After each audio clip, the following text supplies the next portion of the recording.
Hi ಎಲ್ಲರಿಗೂ, ಹೇಗಿದ್ದೀರಾ? ಎಲ್ಲ ಚೆನ್ನಾಗಿದ್ದೀರಾ ಅನ್ಕೋತೀನಿ. ನಾನಿವತ್ತು ಸಿಗಡಿ ಬಿರಿಯಾನಿನ ಶೇರ್ ಮಾಡ್ತಾ ಇದ್ದೇನೆ. ತುಂಬ ಟೇಸ್ಟಿಯಾಗಿರುತ್ತೆ, ಹಾಗೆ ಮಾಡಲಿಕ್ಕೆ ಕೂಡ ತುಂಬ ಈಸಿ ಇದು. ಬನ್ನಿ ಹೇಗೆ ಮಾಡೋದಂತ ನೋಡೋಣ. ನಾನಿಲ್ಲಿ ಬಿರಿಯಾನಿ ಮಾಡಲಿಕ್ಕೆ 1 kg ಬಾಸುಮತಿ ರೈಸನ್ನು ತಗೊಂಡಿದ್ದೇನೆ. ನೀವು ಯಾವುದೇ ರೈಸನ್ನು ತಗೋಬೋದು. ಬಾಸುಮತಿ ಅಕ್ಕಿನ ತಗೊಂಡ್ರೆ ಬಿರಿಯಾನಿ ಮಾಡೋ ಅರ್ಧ ಗಂಟೆ ಮುಂಚೆ ಅಕ್ಕಿನ ನೆನೆಸ್ಕೊಳ್ಳಿ. ಹೀಗೆ ಮಾಡೋದ್ರಿಂದ ಅನ್ನ ಉದ್ರುದ್ರಾಗಿ ಬರುತ್ತೆ. 3 ಸಲ ಚೆನ್ನಾಗಿ ತೊಳೆದು ನೆನೆಲಿಕ್ಕೆ ಹಾಕ್ತಾ ಇದ್ದೇನೆ. ನೆನೆಯಷ್ಟರಲ್ಲಿ ಸಿಗಡಿನ ಕ್ಲೀನ್ ಮಾಡಿಕೊಳ್ಳೋಣ. ನಾನು ಅರ್ಧ kg ಸಿಗಡಿನ ತಗೊಂಡಿದ್ದೇನೆ. ಎಷ್ಟು ಬೇಕಾದರೂ ಸಿಗಡಿನ ಹಾಕೋಬಹುದು, ಜಾಸ್ತಿ ಹಾಕಿದಷ್ಟು ಟೇಸ್ಟ್ ಚೆನ್ನಾಗಿರುತ್ತೆ. ಕ್ಲೀನ್ ಮಾಡಿದ ಮೇಲೆ ಸ್ವಲ್ಪನೇ ಆಗುತ್ತೆ. ಮ್ಯಾರಿನೇಟ್ ಮಾಡಲಿಕ್ಕೆ ಸ್ವಲ್ಪ ಉಪ್ಪನ್ನು ಹಾಕ್ತಾ ಇದ್ದೇನೆ, ಹಾಗೆ ಸ್ವಲ್ಪ ಅರಿಶಿನ. ಸಿಂಪಲ್ ಮ್ಯಾರಿನೇಷನ್ ಇದು. ಚೆನ್ನಾಗಿ ಮಿಕ್ಸ್ ಮಾಡಿಕೊಳ್ಳಿ. 10 ನಿಮಿಷ ಇಟ್ಟರೆ ಸಾಕು. ನನ್ನ ವಿಡಿಯೋನ ಫಸ್ಟ್ ಟೈಮ್ ನೋಡ್ತಾ ಇದ್ದರೆ ಯೂಟ್ಯೂಬ್ನಲ್ಲಿ ಚಾನಲನ್ನು ಸಬ್ಸ್ಕ್ರೈಬ್ ಮಾಡಿಕೊಳ್ಳಿ. ಇನ್ಸ್ಟಾಗ್ರಾಮ್, ಫೇಸ್ಬುಕ್ ಪೇಜ್ನಲ್ಲೂ ಕೂಡ ಫಾಲೋ ಮಾಡಿ, ಸಪೋರ್ಟ್ ಮಾಡಿ. ನಾನು ಒಂದು ಪಾತ್ರೆಗೆ ಎಣ್ಣೆನ ಹಾಕ್ತಾ ಇದ್ದೇನೆ. ಎಣ್ಣೆ ಮತ್ತು ತುಪ್ಪ ಎರಡನ್ನು ಮಿಕ್ಸ್ ಮಾಡಿ ಕೂಡ ಹಾಕೋಬಹುದು. ಇವಾಗ ಎಣ್ಣೆ ಬಿಸಿ ಆಗಿದೆ. ಇದಕ್ಕೆ ಚಕ್ಕೆ, ಹಾಗೆ ಸ್ವಲ್ಪ ಏಲಕ್ಕಿ, ಹಾಗೆ ಸ್ವಲ್ಪ ಲವಂಗನ ಹಾಕ್ಕೊಳ್ತಾ ಇದ್ದೇನೆ. ಸ್ವಲ್ಪ ಫ್ರೈ ಮಾಡಿಕೊಳ್ಳಿ. 8 ಈರುಳ್ಳಿನ ಚಿಕ್ಕದಾಗಿ ಕಟ್ ಮಾಡಿ ಹಾಕ್ಕೊಳ್ತಾ ಇದ್ದೇನೆ.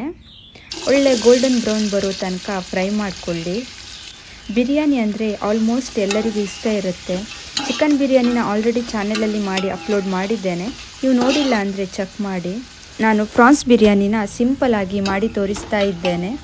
ನೋಡಿ, ಇವಾಗ ಈರುಳ್ಳಿ ಚೆನ್ನಾಗಿ ಫ್ರೈ ಆಗಿದೆ. ಇದಕ್ಕೆ 6 ಟೊಮ್ಯಾಟೊನ ಕಟ್ ಮಾಡಿ ಹಾಕ್ಕೊಳ್ತಾ ಇದ್ದೇನೆ.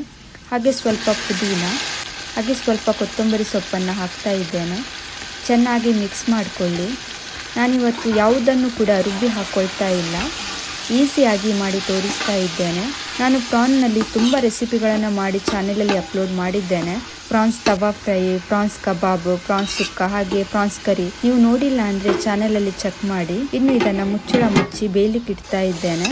ನೋಡಿ, ಇವಾಗ ಚೆನ್ನಾಗಿ ಬೆಂದಿದೆ. ಕೆಲವು ಮಸಾಲನ ಆ್ಯಡ್ ಮಾಡಿಕೊಳ್ಳೋಣ. ನಾನು 1 ಟೇಬಲ್ ಸ್ಪೂನ್ ಅಷ್ಟು ಮೆಣಸಿನ ಪುಡಿ ಹಾಕ್ತಾ ಇದ್ದೇನೆ. ಖಾರ ಜಾಸ್ತಿ ಬೇಕಾದರೆ ಜಾಸ್ತಿ ಹಾಕ್ಕೊಳ್ಳಿ.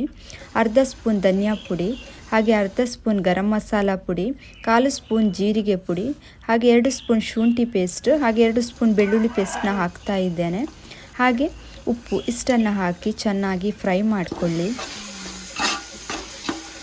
ಮನೆಯಲ್ಲಿ ಚಿಕ್ಕ ಫಂಕ್ಷನ್ ಅಥವಾ ಪಾರ್ಟಿ ಇರುವಾಗ ಈ ಥರ ಒಮ್ಮೆ ಟ್ರೈ ಮಾಡಿ. ಹಾಗೆ ಬ್ಯಾಚುಲರ್ಸ್ ಕೂಡ ಈಸಿಯಾಗಿ ಇದನ್ನು ಟ್ರೈ ಮಾಡ್ಬೋದು. ಈಸಿ ಇದೆ. ಇವಾಗ ಇದಕ್ಕೆ 1/4 ಲೀಟರ್ ಮೊಸರನ್ನು ಹಾಕ್ತಾ ಇದ್ದೇನೆ. ಚೆನ್ನಾಗಿ ಮಿಕ್ಸ್ ಮಾಡಿಕೊಳ್ಳಿ. ರುಬ್ಲಿಕ್ಕೆ ಎಲ್ಲ ಟೈಮ್ ಇಲ್ದಿದ್ದಾಗ ಫಟಾಫಟ್ ಅಂತ ಮಾಡಿಕೊಳ್ಳುವಂಥ ಈಸಿ ಬಿರಿಯಾನಿ ಇದು. ಮಕ್ಕಳಿಗೆ ಈ ಥರ ಮಾಡಿ ಕೊಡಿ, ಖಂಡಿತ ತುಂಬ ಇಷ್ಟ ಆಗುತ್ತೆ. ಇವಾಗ ಇದಕ್ಕೆ ಮ್ಯಾರಿನೇಟ್ ಮಾಡಿಕೊಂಡ ಸಿಗಡಿನ ಹಾಕ್ತಾ ಇದ್ದೇನೆ. ಮಿಕ್ಸ್ ಮಾಡಿಕೊಂಡು 2 ನಿಮಿಷ ಬೇಯಿಸ್ಕೊಳ್ಳಿ. ಸಿಗಡಿ ಬೇಯಲಿಕ್ಕೆ ತುಂಬ ಹೊತ್ತು ತಗೊಳ್ಳಲ್ಲ. ನಾನು 1 kg ಬಾಸುಮತಿ ಅಕ್ಕಿಯನ್ನು ತಗೊಂಡಿದ್ದೇನೆ. ಇದಕ್ಕೆ 1.5 ಲೀಟರ್ ನೀರನ್ನು ಹಾಕ್ಕೊಳ್ತಾ ಇದ್ದೇನೆ. 1 ಲೋಟ ಅಕ್ಕಿಗೆ 1.5 ಲೋಟ ನೀರು. ಕರೆಕ್ಟಾಗಿ ಅಳತೆ ನೀರು ಹಾಕ್ಕೊಂಡ್ರೆ ಬಿರಿಯಾನಿ ಕರೆಕ್ಟಾಗಿ ಬರುತ್ತೆ. ಇವಾಗ ಉಪ್ಪು ಮತ್ತು ಖಾರನ ಚೆಕ್ ಮಾಡಿ. ಕಡಿಮೆ ಇದ್ದರೆ ಹಾಕ್ಕೊಳ್ಳಿ. ಸ್ವಲ್ಪ ಉಪ್ಪು ಕಡಿಮೆ ಇದೆ. ಉಪ್ಪನ್ನು ಹಾಕಿ ಕುದಿ ಬರಲಿಕ್ಕೆ ಮುಚ್ಚಿಡ್ತಾ ಇದ್ದೇನೆ. ಇವಾಗ ಚೆನ್ನಾಗಿ ಕುದಿ ಬಂದಿದೆ. ಒಂದು ಸಲ ಚೆನ್ನಾಗಿ ಮಿಕ್ಸ್ ಮಾಡಿಕೊಳ್ಳಿ. ಇವಾಗ ನೆನೆಸಿರುವ ಅಕ್ಕಿಯನ್ನು ಹಾಕ್ಕೊಳ್ಳೋಣ. ನೀರನ್ನು ಗಾಳಿಸ್ಕೊಂಡು ಹಾಕ್ಕೊಳ್ಳಿ.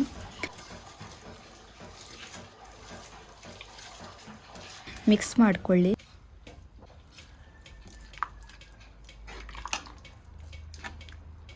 ಕುದಿಲಿಕ್ಕೆ ಇಟ್ಕೊಳ್ಳೋಣ. ನೋಡಿ, ಇವಾಗ ಕುದಿ ಬರ್ತಾ ಇದೆ. ನೀರು ಇನ್ನೂ ಡ್ರೈ ಆಗಬೇಕು. ನಾನು ಹೇಳಿದ ರೀತಿಯಲ್ಲೇ ಮಾಡಿ. ಇದೇ ಥರ ಬಿಡಿ ಬಿಡಿಯಾಗಿ ಬರುತ್ತೆ. ಕುಕ್ಕರ್ನಲ್ಲಿ ಯಾವ ರೀತಿ ಮಾಡೋದಂತ ಹೇಳಿಕೊಟ್ಟಿದ್ದೇನೆ, ನೀವು ಚಾನಲಲ್ಲಿ ಚೆಕ್ ಮಾಡಿ. ಆಲ್ಮೋಸ್ಟ್ ನೀರು ಡ್ರೈ ಆಗಿದೆ. ಒಂದು ಸಲ ಚೆನ್ನಾಗಿ ಮಿಕ್ಸ್ ಮಾಡಿ ಮುಚ್ಚಳ ಮುಚ್ಚಿ ಅದರ ಮೇಲೆ ಭಾರವಾದದ್ದು ಏನಾದರೂ ಇಟ್ಟು 15 ನಿಮಿಷ ಲೋ ಫ್ಲೇಮ್ನಲ್ಲಿಟ್ಟು ಬೇಯಿಸ್ಕೊಳ್ಳಿ. ನಾನು ಪಾತ್ರೆಯಲ್ಲಿ ನೀರನ್ನು ಇಟ್ಟಿದ್ದೇನೆ. ನೋಡಿ, 15 ನಿಮಿಷ ಆಗಿದೆ. ಒಳ್ಳೆ ಪರಿಮಳ ಬರ್ತಾ ಇದೆ. ತುಂಬ ಚೆನ್ನಾಗಿ ಬಂದಿದೆ. ಅನ್ನ ನೋಡಿ ಎಷ್ಟು ಉದ್ರುದ್ರಾಗಿ ಬಂದಿದೆ ಅಂತ. ಬಿಸಿ ಬಿಸಿ ತಿನ್ನಲಿಕ್ಕೆ ಸೂಪರ್ ಆಗಿರುತ್ತೆ. ನೋಡಲಿಕ್ಕೆ ಕೂಡ ತುಂಬ ಚೆನ್ನಾಗಿ ಕಾಣ್ತಾ ಇದೆ. ಟೇಸ್ಟ್ ಕೂಡ ತುಂಬ ಚೆನ್ನಾಗಿ ಬಂದಿದೆ. ಖಂಡಿತ ಈ ರೆಸಿಪಿನ ನೀವು ಟ್ರೈ ಮಾಡ್ತೀರಾ ಅಂದ್ಕೋತೀನಿ.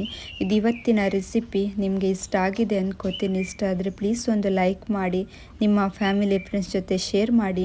ಹಾಗೆ ಮತ್ತೆ ಸಿಗ್ತೀನಿ ಒಂದು ಹೊಸ ರೆಸಿಪಿಯೊಂದಿಗೆ. ಅಲ್ಲಿ ತನಕ ಬಾಯ್.